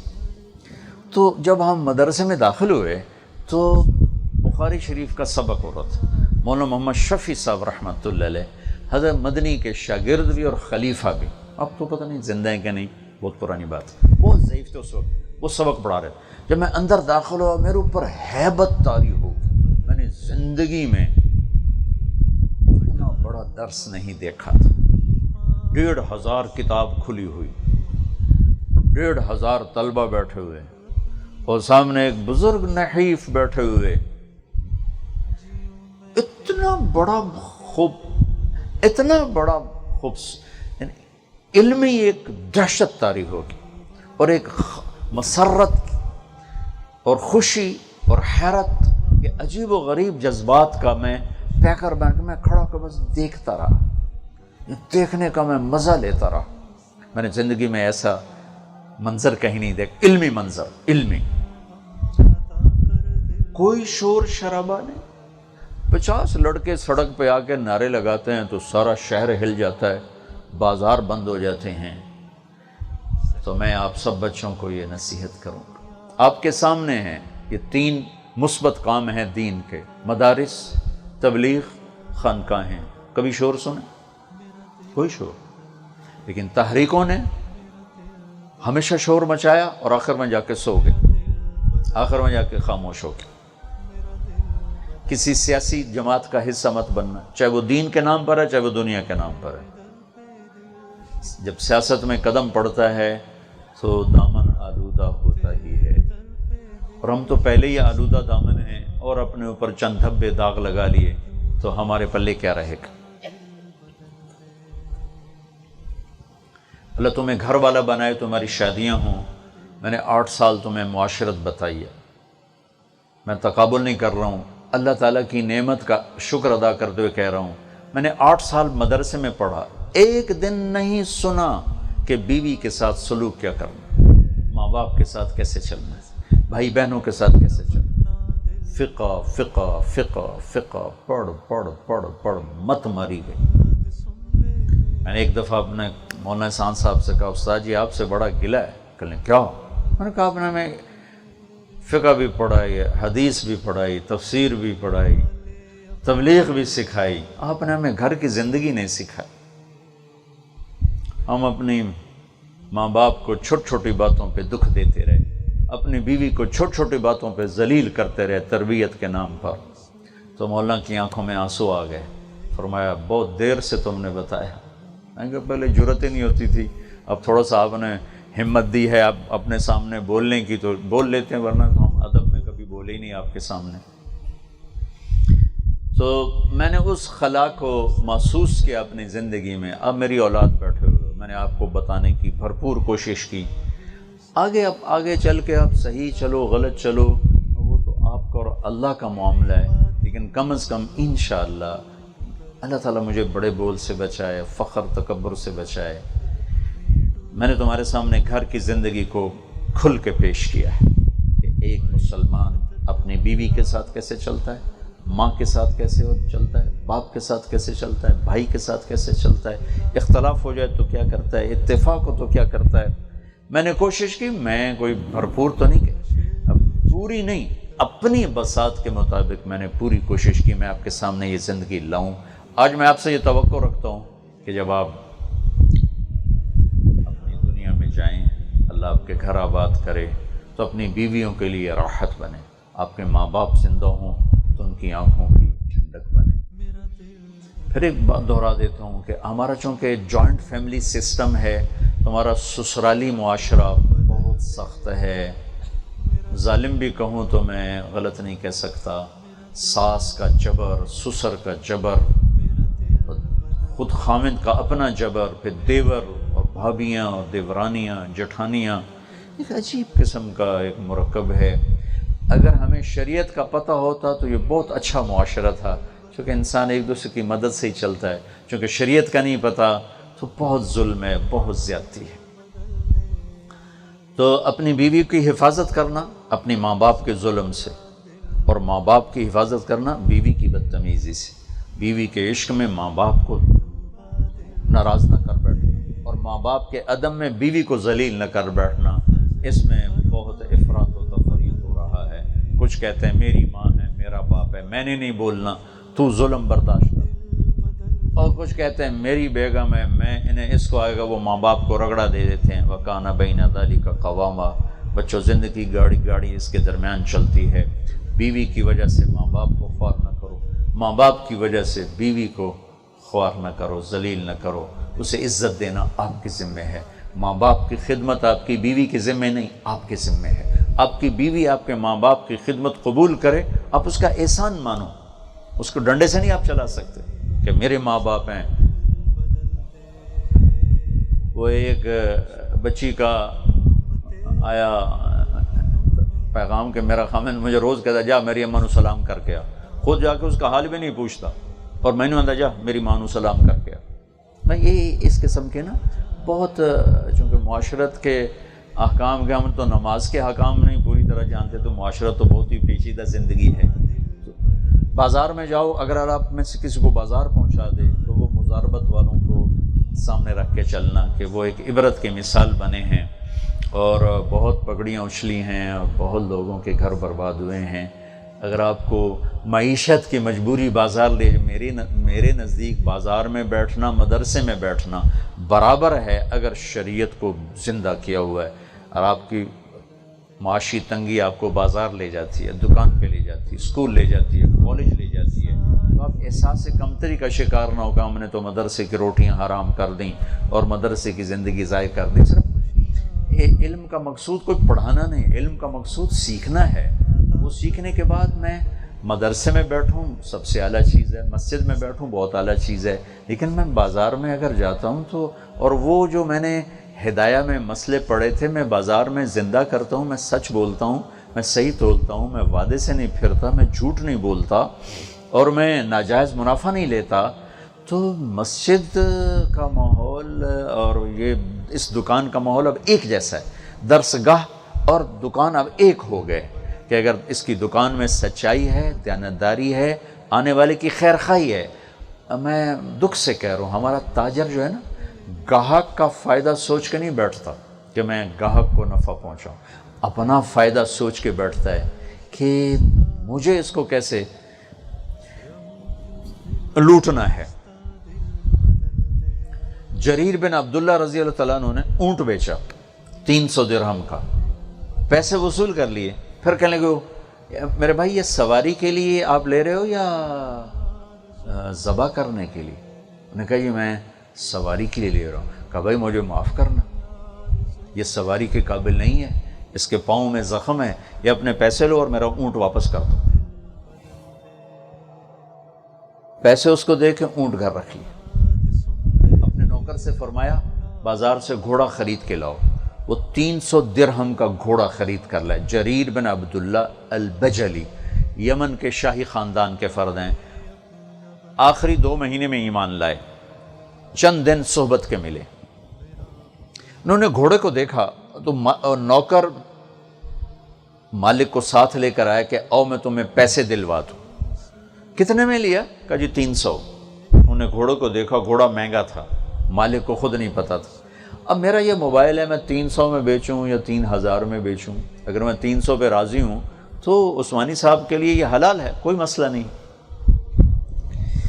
لیکن حلال حرام سے اوپر بھی ایک دنیا ہے جسے اخلاق کی دنیا کہتے ہیں، جسے ایثار کی دنیا کہتے ہیں، جسے سخاوت کی دنیا کہتے ہیں، جسے ہمدردی کی دنیا کہتے ہیں۔ ایک وہ جہان ہے جہاں آج کانٹے اگے ہوئے ہیں، جنگل ہی جنگل ہے۔ کہیں گے میاں تجھے 400 دے دوں تیرے گھوڑے کے تو خوش ہو؟ کھائے خوش نہیں ہوگا تو اور کیا ہوگا؟ تو اگر 500 دے دوں کہا پھر میں اور بھی زیادہ خوش ہوں، کہا 600 دے دوں کہا پھر اور زیادہ مزے کی بات، کہا 700 دے دوں کہا جی بالکل اچھی بات، کہا 800 دے دوں تو وہ کہنے لگا حضرت جی اے تسی لینا یا میرے نال ہاسا کیتی جاندے ہو؟ کیونکہ خریدار تو قیمت نہیں بڑھاتا نا، خریدار جناب اور کم کرو جی اور کم کرو، کہا بھائی 800 دے دو گھوڑا باندھ دو۔ یہ وہ چلا گیا تو ان کے نوکر نے کہا حضرت میں جو 300 میں سودا کر کے آیا تھا تو یہ 500 کس خوشی میں بڑھائے؟ تو فرمایا میرے دوست اس کو پتہ نہیں تھا اس کا گھوڑا 800 کا تھا، اگر میں اسے 300 میں رکھ لیتا تو میں نے اللہ کے نبی سے وعدہ کیا تھا ہاتھوں میں ہاتھ دے کر جب تک زندہ رہوں گا مسلمانوں کی خیر خواہی چاہوں، 300 کی چیز 800 کی چیز 300 میں رکھنا یہ کوئی خیر خواہی نہ تھی، یہ دھوکہ تھا، اس لیے میں نے 500 اوپر دے دیے۔ اس طرح اگر آپ بازار میں تجارت کرنا چاہتے ہیں تو آپ کا بخاری پڑھانا اور تجارت کرنا میرے نزدیک برابر ہے۔ آپ کسی نوکری میں جاتے ہیں اور مالک کا حق پورا ادا کرتے ہیں۔ ہمارے جو عبداللہ صاحب سے پہلے امیر تھے بشیر صاحب رحمۃ اللہ علیہ، وہ جی ایم تھے پورے مغربی پاکستان کے ٹیلی فون کے محکمے کے۔ جب وہ آفس میں داخل ہوتے تھے تو تبلیغ کی بات بند فرما دیتے تھے، فرماتے تھے کہ یہ ٹائم کہ میں پیسے لیتا ہوں حکومت سے ٹیلی فون کے لیے، لہٰذا یہاں ٹیلی فون کے علاوہ اور کوئی بات نہیں ہوگی۔ تو جو ان کا ڈیوٹی ٹائم تھا 8 گھنٹے 6 گھنٹے 5 گھنٹے، اس میں کوئی تبلیغ کی بات نہیں سوائے اپنی ذمہ داری۔ جو ہی دفتر کی دہلیز سے باہر نکلتے کہ بس بھائی دفتر کا ٹائم ختم، اب کوئی فون کی بات نہیں ہوگی، اب صرف تبلیغ کی بات ہوگی۔ اگر اس طرح آپ کسی نوکری میں جاتے ہیں تو آپ کا بخاری پڑھانا اور آپ کا نوکری کرنا میرے خیال میں یہ اللہ کے قرب کا وہ بھی ذریعہ ہے، یہ بھی ذریعہ ہے۔ تفاوت کی بات ہو سکتی، اجر کی کمی اور زیادتی، لیکن جیسے بخاری پڑھانے سے اللہ کا تعلق ہے ایسے ہی اس جاب سے بھی اللہ کا تعلق ہے۔ آپ کے پاس پیسہ کوئی نہیں، اب آپ ہاتھ توڑ کے مزدوری کرتے ہیں، اپنے ہاتھوں سے مزدوری کرتے ہیں۔ تو مسلم شریف کی روایت ہے صبح سے شام تک اپنے ہاتھوں سے جو کمائی کرتا ہے بچوں کو کھلانے کے لیے، اس دن کے سارے گناہ معاف ہو جاتے۔ سعد بن معاذ رضی اللہ تعالیٰ عنہ اللہ کے نبی کے سامنے بیٹھے تھے تو آپ کی نظر پڑی ہاتھوں پر نشان تھے سخت سخت، تو آپ نے کہا سعد تیرے ہاتھ ایسے سخت کیوں ہیں؟ کہ یا رسول اللہ بچوں کے لیے مزدوری کرتا ہوں تو یہ مزدوری کرتے کرتے میرے ہاتھ سخت ہو گئے، تو مجھے دیکھو۔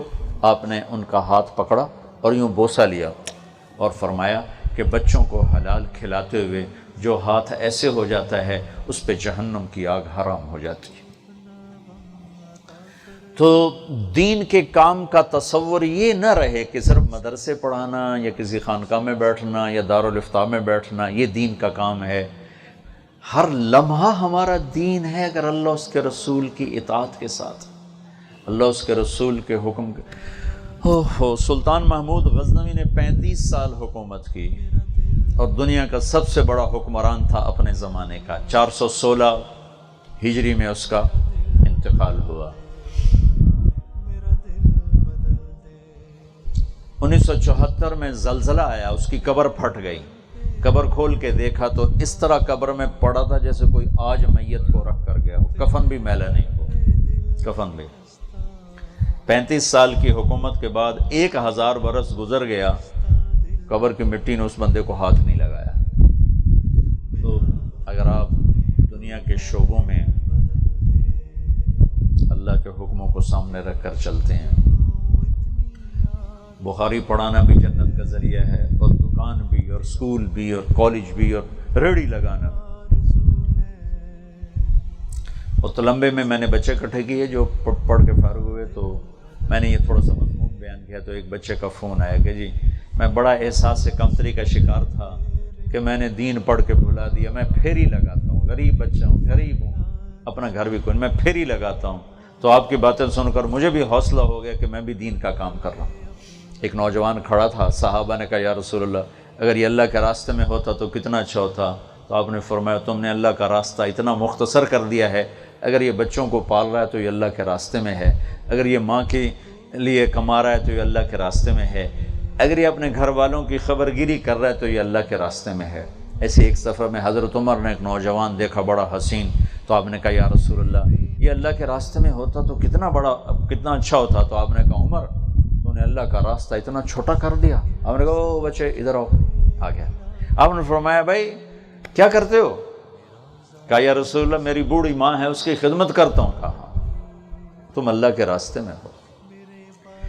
تو اللہ کا راستہ صرف مدرسہ نہیں، خانقاہ نہیں، تبلیغ نہیں، بازار جانا بھی اللہ کا راستہ ہے اگر سچائی ہو۔ زندگی کے جس شعبے میں جانا، سچ بولنا اور امانت۔ میں مولانا سید خان صاحب رحمۃ اللہ علیہ کے پاس بیٹھا تھا، مولانا عمر صاحب رحمۃ اللہ علیہ تشریف لائے، مولانا یوں کر کے بیٹھے تھے، مولانا عمر صاحب اس طرف آ کے بیٹھے، انہوں نے بھی سفید کرتا پاجامہ پہنا تھا، مولانا سعید خان صاحب نے سفید کرتا، سفید پاجامہ، سفید ویسٹ کوٹ، گرمیاں تھیں، اور سفید پگڑی، اور مولانا یوں کر کے بیٹھے ہوئے، وہ ادھر آ کے بیٹھے۔ حضرت کچھ ارشاد فرمائیں، کچھ فرمائیں، تو فرمایا میرے نزدیک سارا دین دو صفتوں کا نام ہے، ایک صدق اور ایک امانت، ایک سچائی اور ایک امانت۔ تو آپ زندگی کے جس شعبے میں جانا، سچ بولنا، جھوٹ نہ بولنا، وہ مولوی والا چکر نہ چلانا، توریہ جس کو تم کہتے ہو نا، توریہ کر لو، توریہ، وہ چکر بھی نہ چلانا، سچ بولنا۔ یہ بھی جان بچانے کے لیے ٹھیک ہے، دھوکہ دینے کے لیے توریہ یہ نہ کر۔ اکبر کے زمانے میں ایک مفتی تھے، 5 انگلیاں برابر نہیں ہوتی، جب اللہ نے مال بہت دیا تھا، جب 11 مہینے پورے ہو جاتے اور 12واں شروع ہوتا تو سارا مال بیوی کو ہدیہ کر دیتے۔ جب بیگم کے 11 مہینے ملک کے پورے ہو کے 12واں مہینہ شروع ہوتا تو وہ میاں کو ہدیہ کر دیتے۔ تو مفتی صاحب نے اپنے فتوے کو کہاں استعمال کیا؟ پیسہ بچانے کی۔ اب زکوٰۃ نہ ان پہ فرض نہ ان پہ فرض، کیوں جی مفتی صاحب؟ ٹھیک ہے نا؟ ہے جی؟ اب انہوں نے چکر چلایا، لیکن موت پہ کلمہ چھن گیا، کفر پہ موت آئی۔ ساری زندگی مفتی کا لیبل لیا اور موت کفر پہ آئی۔ تو اللہ کے ساتھ چکر بازی کر رہے تھے، جیسے بنو اسرائیل ہفتے کو مچھلی پکڑتے تھے اور اتوار کو کھاتے تھے۔ ان کا ہم تو ہفتے کو نہیں کھا رہے، ہم تو اتوار کو کھا رہے ہیں، تو اللہ نے بندر بنا دیا۔ اب یہاں بندر والا قصہ تو ہے نہیں اللہ کے نبی کے توفیل، تو اللہ تعالیٰ نے ایمان سلب فرما لی، کفر پہ موت آئی، مفتی دلی اور مرے کفر پر۔ تو توریہ نہ کرنا، اگلے وقت کچھ سمجھے تم کچھ مراد لے رہے ہو، سچ بول، سچائی کے ساتھ اللہ ہے۔ الصدق ینجی والکذب یہلک، سچ نجات دیتا ہے، جھوٹ ہلاک کرتا ہے۔ اور اس زبان کے بول کو ساری زندگی میٹھا رکھنا، جب کبھی کڑوا ہو جائے تو اللہ سے بھی معافی مانگنا، جس کے ساتھ کر بیٹھو اس سے بھی معافی مانگنا، چونکہ انسان ایک حال میں ہمیشہ نہیں رہتا، کبھی اوپر کبھی نیچے، کبھی گرم کبھی نرم۔ تو جب کبھی ہو جائے شدت سختی، معافی مانگنا، معافی مانگنا۔ اللہ معاف کرنے والوں کو خود معاف کرتا ہے۔ اور بس ایک آخر میں حدیث سناتا ہوں، آج بڑے زمانے کے بعد اچانک یاد آئی، بھولا ہوا تھا۔ آپ نے حضرت انس سے فرمایا یا بنی ان استطعت ان تصبح وتمسی ولیس فی قلبک غش لأحد فافعل، ثم قال وذلك من سنتی ومن احب سنتی فقد احبنی ومن احبنی کان معی فی الجنہ۔ اے میرے، میں یوں ترجمہ نہیں کرتا ہوں، اس میں سے جو نکل رہی بات وہ بتاتا ہوں، اس لیے میں شروع سے نہیں شروع کرتا ہوں، یہاں سے شروع کرتا ہوں۔ ذالک، اے انس بیٹے تمہیں اپنی ایک عظیم الشان سنت بتاؤں، عظیم الشان سنت۔ ہم مولوی صرف پگڑی میں اٹکے ہوئے ہیں، مسواک میں اٹکے ہوئے ہیں، سرمے میں اٹکے ہوئے ہیں۔ بیٹے انس تمہیں ایک عظیم الشان سنت بتاؤں، وذالک من سنت، کیا ہے؟ کہا میرے بیٹے صبح و شام اپنے دل کو لوگوں کے بغض سے صاف کرتے رہنا، صبح و شام اپنے دل میں کسی کا کھوٹ نہ آنے دیں، جب آئے نکالو، غصہ، کھوٹ، نفرت، حسد، بغض نکالتے جاؤ نکالتے جاؤ نکالتے جاؤ۔ یہ میری عظیم الشان سنت ہے، جو میری اس سنت سے پیار کرے گا مجھ سے پیار کرے گا، جو مجھ سے پیار کرے گا جنت میں میرے ساتھ ہوگا۔ میں آپ سے لمبی بات نہیں کرنا چاہتا، آپ کی تقسیم اسناد بھی ہے، کھانا بھی ہے، مجھے صبح سویرے سفر ہے، میں نے کراچی جانا ہے، لمبی بات نہیں ہو سکتی، بس یاد دہانی کے طور پر چند باتیں آپ کی خدمت میں پیش کر دی ہیں، یاد کرتے رہو گے تو یاد آتی رہیں گی۔ ایک دفعہ دروس زندگی کے نام پر میں نے کئی دن مسلسل بات کی تھی، وہ کہیں مل جائے تو اس کو رکھو اپنے پاس، اسے پڑھتے رہو۔ اس وقت ایک رو میں باتیں بہت سی آئی تھیں، اب تو وہ پوری یاد بھی نہیں ہیں، لیکن وہ زندگی کا بہت بڑا سرمایہ ہے، اگر آپ کو یاد رہ جائیں تو آپ کے لیے بہت مفید ہوں گی۔ اور کہیں آپ کو پڑھانے کا موقع ملے ٹھیک ہے، نہیں ملتا تو ذاتی مطالعہ نہ چھوڑنا میرے عزیز، مطالعہ۔ مجھے میری زندگی کا سب سے بڑا دکھ یہ ہے کہ میرا مطالعہ چھوٹ گیا ہے، میں کتابوں سے لپٹ کے رونے لگ جاتا ہوں، آج بھی میرا یہ حال ہے کہ میں کتابوں سے لپٹ کے رونے لگ، بچوں کی طرح روتے ہیں، جیسے بچے چیزوں سے لپٹ کے روتے ہیں، میں اپنی کتابوں سے لپٹ کے روتا ہوں ہچکیوں کے ساتھ، کہ مجھے کثرت اسفار اور کثرت ملاقات اور لوگوں کا وقت بے وقت آنا ملنا، اور پھر اس کے ساتھ سر درد، اس نے مجھے توڑ دیا ہے، میں پڑھ نہیں سکتا ہوں، یہ میری زندگی کا سب سے بڑا درد ہے۔ میں آپ سے کہتا ہوں مطالعہ ساری زندگی کرتا ہے۔ مولانا سید خان صاحب رحمۃ اللہ نے یوں سامنے بٹھا کے فرمایا تھا مطالعہ نہ چھوڑنا، فرمایا تھا حیات الصحابہ کو 10 دفعہ پڑھنا، میں نے 5 دفعہ پڑھی، 5 دفعہ کا مقروض ہوں، لیکن اب پڑھی نہیں جاتی۔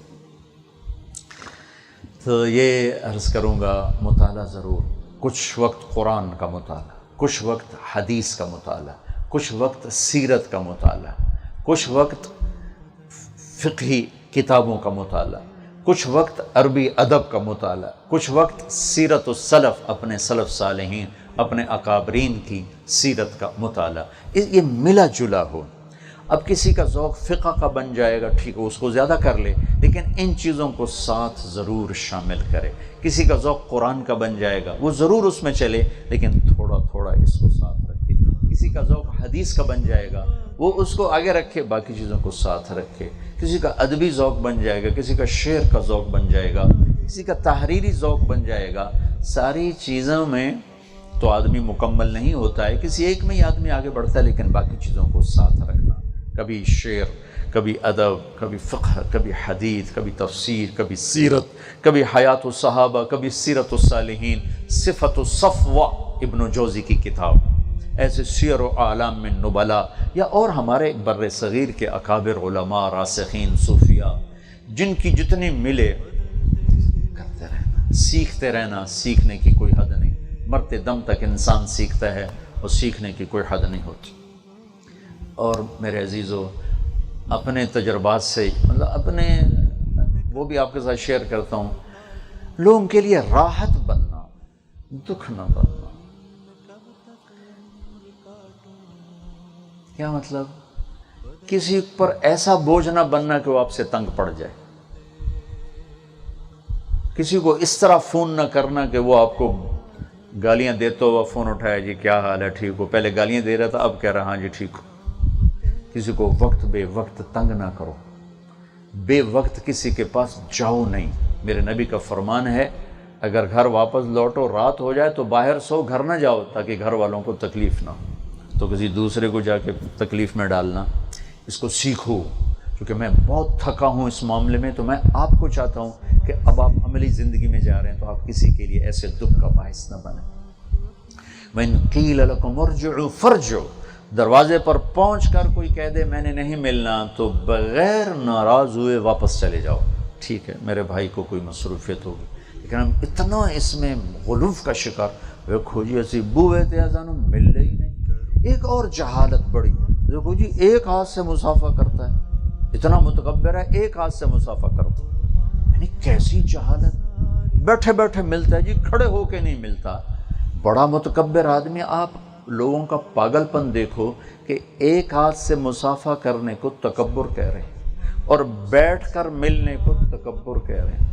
کھڑے ہو کر ملنا، دونوں ہاتھوں سے مسافہ کرنا، یہ تواضع ہے اور باقی تکبر ہے۔ یہ جتنے سیاستدان ہیں یہ ہر آدمی کو کھڑے ہو کر ملتے ہیں، اور یہ تکبر سے کتنے بھرے ہیں۔ وہ کھڑے ہو کے ملنا ان کی مجبوری ہے، انہیں سردار طفیل کی طرح ووٹ مانگنے، تو اب وہ کھڑے ہو کے مل رہے ہیں تو متواضع ہیں، دونوں ہاتھوں سے مل رہے ہیں تو متواضع ہیں۔ عبداللہ بن مسعود اللہ کے نبی سے مسافہ کر رہے ہیں ایک ہاتھ کے ساتھ، اللہ کے نبی کے ساتھ ایک ہاتھ کے ساتھ مسافہ کر رہے ہیں۔ اللہ کے نبی دونوں ہاتھوں سے کر رہے ہیں اور ابن مسعود ایک ہاتھ سے کر رہے ہیں، تو ایک ہاتھ سے کرنا کوئی تکبر نہیں، اور دونوں ہاتھ سے کرنا کوئی تواضع نہیں، کھڑے ہو کے ملنا کوئی تواضع نہیں، اور بیٹھے بیٹھے ملنا کوئی تکبر نہیں۔ یہ تم لوگ یہ باتیں کرتے ہو اس لیے کہہ رہے ہو۔ وہ تو یہ 4 انگلیاں ملاتا ہے، صرف 4 انگلیاں، بڑے آدمیوں سے ہاتھ پورا ملاتا ہے، باقی تو 4 انگلیاں ملاتا ہے۔ یہ وہ جہالت ہے جو عوام و خواص سب میں پائی جاتی۔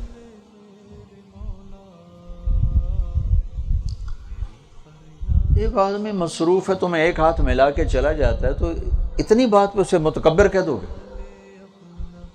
میں سویا ہوا تھا، سویا ہوا، تو ایک پٹھان نے آ کے نا دھڑ دھڑ کی، میں اٹھ کے بیٹھا، کہتا دعا کوا دعا کوا۔ پٹھانوں کی عادت ہے ہاتھ اٹھواتے ہیں زبردستی، اور جو زبردستی ہاتھ اٹھائے گا دعا کرے گا کہ سلواتیں سنائے گا اسے، تو دعا کوا دعا کرو۔ میں کہا اچھا انشاءاللہ کریں گے کریں گے، تھا تکبر دے، اور اٹھ کے چلے گئے۔ اب مولوی زبیر بتائیں گے بھائی، میں کہا یہ تکبر ہے۔ ارے بھائی میری تو آنکھ بھی پوری نہیں کھلی، کہتا دعا کرو ابھی دعا کرو، اور میں کبھی کروں گا انشاءاللہ، کہا داد تکبر دے، اور اٹھ کے چلا گیا۔ دیکھو جی ایک ہاتھ سے مسافہ کرتا، وہ کوئی انسان ہے؟ بیٹھے بیٹھے ملتا وہ کوئی انسان؟ جس آدمی نے 1000 لوگوں سے ملنا ہے وہ کیسے کھڑے ہو کے ملے گا ہر ایک سے؟ وہ ایک ہاتھ سے، دونوں ہاتھوں سے کیسے مسافہ کرے گا؟ کسی ایک سے کرے گا، کسی 2 سے کرے گا، کسی کو کھڑا ہو کے ملے گا، کسی کو بیٹھ کر ملے گا۔ بچوں اتنی چھوٹی چھوٹی باتوں پہ لوگوں کو مت تولا کر۔ میرے نبی بھاگ کے کمرے میں آئے، حضرت عائشہ نے پوچھا کیا ہوا؟ فرمایا لوگوں سے تنگ آ کے آ گیا ہوں، لوگوں سے ستایا ہوا اندر آ گیا ہوں۔ تو بڑی چھوٹی چیزیں، بڑی چھوٹی چیزیں۔ اچھا وہاڑی اجتماع میں اجتماع عام بیان اجتماع، اور لوگ مجھ سے مل رہے ہیں، تو میں ہر ایک کو تو نہیں دیکھ سک رہا ہوں، ادھر سے آ رہا، ادھر سے ادھر سے۔ ایک آدمی نے آ کے مسافہ کیا، مجھے کیا پتا کون مسافہ کر رہا ہے، میں تو ہاتھ آگے کر رہا ہوں، میرا منہ ادھر تھا، مسافہ ادھر تھا۔ اس نے اتنا برا منایا کہ ایسا متکبر انسان کہ اس کو مسافہ کرنے کا بھی طریقہ نہیں آتا، کہ منہ ادھر ہے اور مسافہ ادھر کرتا ہے، اور اس کو یہ احساس نہیں کہ اس وقت مسافہ کرنا ہی ظلم ہے کسی کے ساتھ۔ یہ ظلم عظیم ہے کہ ایک رش میں تم کسی کے اوپر مسافے کے لیے چڑھائی کر دو۔ تو میں اس لیے کہہ رہا ہوں کہ تم یہ کام نہ کرنا۔ مفتی رفیع صاحب تشریف لائے تھے یہاں بیان کے لیے، کسی نے بچے نے مسافہ نہیں کیا، پھر انہوں نے بیان کیا، کسی نے مسافہ نہیں کیا، پھر اٹھ کے چلے، کسی نے مسافہ نہیں کیا تو وہ واپس آ گئے، کہنے لگے کہ میں نے پہلا مدرسہ دیکھا ہے جس میں کسی نے میرے ساتھ مسافہ نہیں کیا، مجھے بہت اچھا لگا، میں آپ کا شکر گزار۔ پتہ نہیں الفاظ کیا تھے، لیکن مفہوم یہی تھا کہ بھائی آپ کی بڑی مہربانی، آپ نے واقعی صحیح اخلاق کا مظاہرہ کیا کہ مجھے تنگ نہیں کیا کہ چڑھے ہوئے ادھر سے۔ میری کتنی دفعہ جیبیں کٹ چکی، یہ بھی پچھلے مہینے جیب کٹی میری، چلو پیسے تو تھوڑے تھے، میری بعض چیزیں تھیں یادداشتیں وہ اس میں چلی گئی۔ تو بچوں اتنی جلدی کسی کے بارے میں بدگمان نہ ہونا۔ مولوی بڑی جلدی بدگمان ہوتے، بہت جلدی بدگمان ہوتے، حالانکہ آپ کو تو اچھی تعویل کرنی چاہیے، آپ ہی بری تعویل کرتے۔ میں جب رائمنڈ میں ہوتا ہوں تو رش ہوتا ہے، ملنے والے آ رہے ہیں. دیکھو آنے والا اپنا وقت لے کر آ رہا ہے نا، میرا وقت دیکھ کر تو نہیں آ رہا. تو آخر میں ایک وقت میں تھکوں گا نا، بھائی مجھے کچھ آرام کرنے دو، کھانا کھانے دو. یہ بھی یہ تلمبے میں ایک وفد آ گیا جو تھوڑے کول بیان کروانا ہے، تسی بیان کرو جی ساڑھے جی علاقے چلو جی ادھر جی چچاوت نہیں تو آگے چلو جی چلو. اب مجھے میں بیان سے اتر کر ٹوائلٹ جا رہا تھا، پیشاب آ رہا تھا، وہ میرے ساتھ آ رہا ہے ٹوائلٹ کے دروازے تک پہنچ گیا. میں کہوں میرے نال پیشاب کرنا ہی کہ میں وکھرا کرن دے سے دروازے تک پہنچ گیا. جی بیان دیو نا، جی طریق دیو، جی طریق دیو، ساڑھے جٹ لوگ ہیں طریق دیو جناب طریق دیو. میں کہا رال کے پیشاب کر لے وکرے کریے کی خیال. تو بچوں یہ باتیں آپ کو اس لیے سنا رہا ہوں کہ اس میں انتہائی شدید ابتلا ہے اور اس بہت نادانی ہے، حد درجے کی نادانی.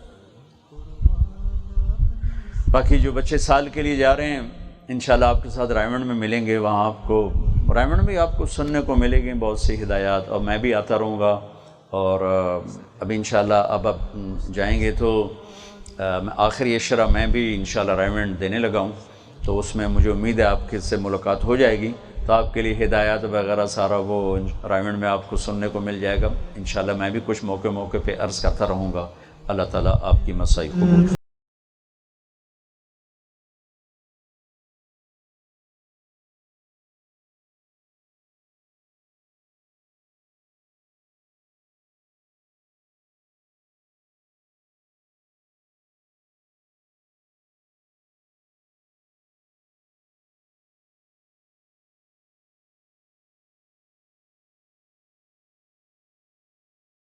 مولانا صاحب آپ کب لگائیں گے سال؟ ہیں وہ اس کو لے کے جانا ہے فہد کو ساتھ. ہاں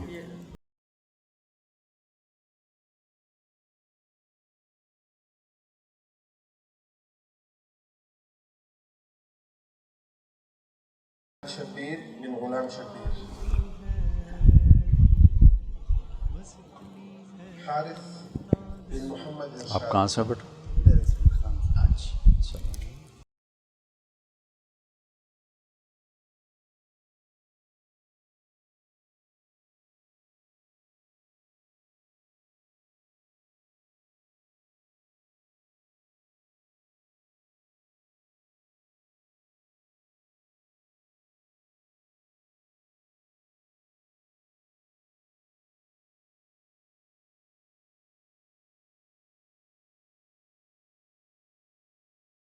مولانا صاحب اچھا بہت آخر میں ان کا پتہ چلا کہ یہ داماد ہے. خالد محمود بن جمیل محمود. نہیں عاصم. ریحان جی عنایت آپ کہاں سے ہیں؟ بن عنایت اللہ شاہ. کوہاٹ. آؤ بیٹا جی. آپ کہاں سے ہیں؟ بن غلام داود. ہارون آباد. سراج منیر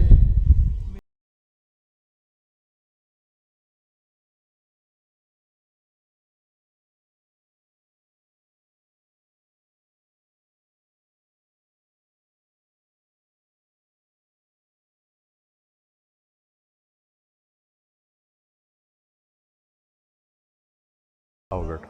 آپ کہاں سے ہیں؟ طاہر اقبال بن محمد یوسف. غلام آپ تصور کہاں سے؟ غلام ارداز. مردان. عاصم شاہ بن قابل شاہ. اسلام کہاں سے ہو بیٹا؟ محمد حفیظ بن شیر عالم. آپ کہاں سے؟ اچھا تمہارا بھائی پہلے یہاں پڑھ گیا کہ الرحمن بن محمد صادق. ہاں آپ کہاں سے ہیں؟ اچھا جی آپ کہاں سے ہیں؟ ہنگو. عبدالعلیم بن محمد اسلم. آؤ جی مولانا آپ ماشاء اللہ پہنچ ہی گئے ہیں. گلگت سے ہو نا؟ یہ مولانا آپ کہاں سے ہیں؟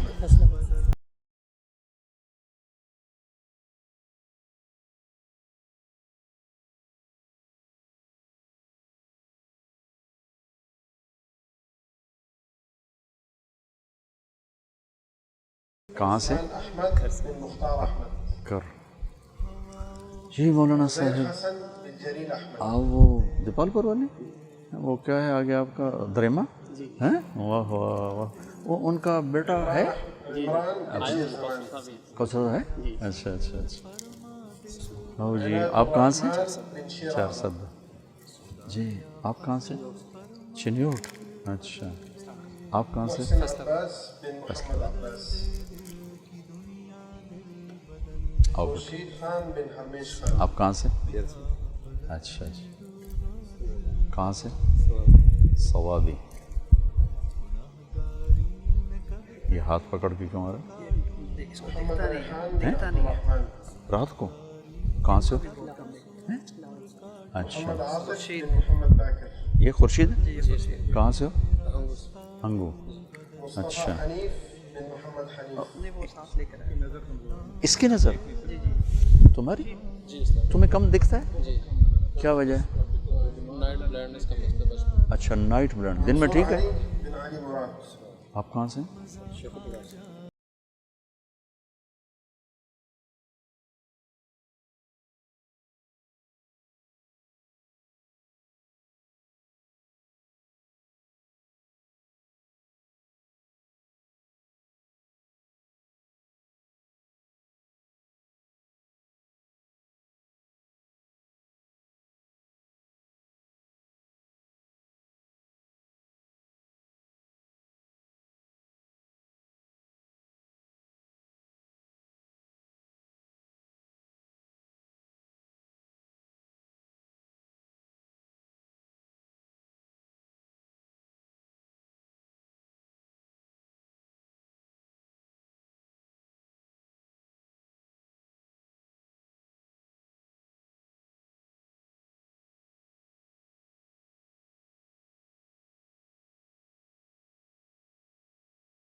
یہ کیا ہے؟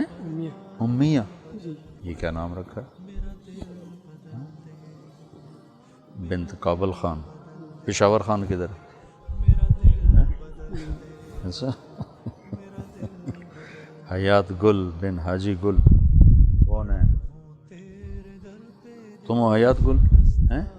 اچھا، کابل خان کدھر؟ آپ ہو؟ اچھا چلو شکر ہے، تورخم خان ساتھ نہیں آیا.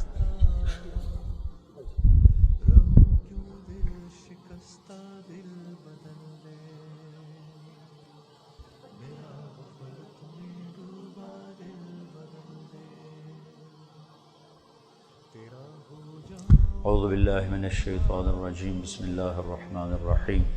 یا ایھا الناس انا خلقناکم من ذکر وانثی وجعلناکم شعوبا وقبائل لتعارفوا ان اکرمکم عند اللہ اتقاکم. وقال النبی صلی اللہ تعالی علیہ وسلم اعظم النکاح برکۃ ایسرہ مؤونہ. ایسا حیات گل امیہ بی بی بنت کابل خان کو 4 تولے سونا بقایا 1 عدد کمرہ بما صحن مہر معجل کے عوض تمہارے نکاح میں دیا، قبول کیا؟ چلو میرا غفلت میں ڈوبا دل بدل دے، دل مغموم کو مسرور کر دے. اللهم لك الحمد كما أنت أهله، فصل على محمد كما أنت أهله، وافعل بنا ما أنت أهله، إنك أهل التقوى وأهل المغفرة. ربنا آتنا في الدنيا حسنة وفي الآخرة حسنة وقنا عذاب النار. ربنا تقبل منا إنك أنت السميع العليم وتب علينا إنك أنت التواب الرحيم. اللهم إنا نسألك من خير ما تعلم ونعوذ بك من شر ما تعلم ونستغفرك لما تعلم إنك علام الغيوب. ربنا لا تزغ قلوبنا بعد إذ هديتنا وهب لنا من لدنك رحمة إنك أنت الوهاب. یا اللہ ہمارے ان بچوں کو قبول فرما، ان کی پوری زندگی اپنے دین کی سرفرازی کے لیے قبول فرما، ان کے اساتذہ کو قبول فرما. جتنے ہمارے بقایا طلبہ پڑھ رہے ہیں، جو پڑھ چکے ہیں، جو جا چکے ہیں، جو اب جا رہے ہیں، ان سب کو سارے عالم کی ہدایت کا ذریعہ بنا، اپنے والدین کی آنکھوں کی ٹھنڈک کا ذریعہ بنا، جہاں ان کی شادیاں ہوں اپنی بیویوں کے لیے راحت کا سکون کا ذریعہ بنا. یا اللہ ان کے سینوں کو علم سے روشن فرما، جسم کو اسوہ رسول سے مزین فرما، ان کے ظاہر و باطن کو اپنے محبوب کے سانچے میں ڈال دے۔ یا اللہ یہ ہمارا سرمایہ حیات ہیں، یہ ہماری بضاع مزجات ہیں، یا اللہ انہیں قبول فرما، ان کی طفیل ہمیں بھی قبول فرما، ان کے اساتذہ کو، ان کے بچوں کو، ان کے اہل و عیال کو، والدین کو دنیا اور آخرت کی ہر خیر عطا فرما، ہر شر سے محفوظ فرما۔ جتنے ہمارے دوست احباب تشریف لائے ہیں، مہمان ہیں یا کھانا کھلانے والے ہیں، جن کے بھی ہاتھ اٹھے ہوئے ہیں، یا اللہ اپنے فضل سے، اپنے حبیب کے طفیل ہماری ذوف پر رحم فرماتے ہوئے دنیا کی بھی بھلائیاں دے دے، آخرت کی بھی دے دے، یہاں کے شر سے بھی بچا اور آگے کے شر سے بھی بچا، اور یا اللہ ہم سب سے راضی ہو جا، راضی ہو جا، راضی ہو جا۔ وصلی اللہ